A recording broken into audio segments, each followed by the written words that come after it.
এ গোকুল বৃন্দাবনত কৃষ্ণ গোসাই কানাই ধেনু চাৰে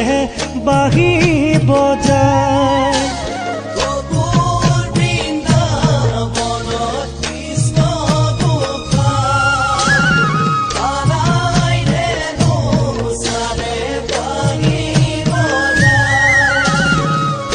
বাঁহী মাতে শুনি ও ৰাধে মাই যমুনাৰ বালিতে কলচি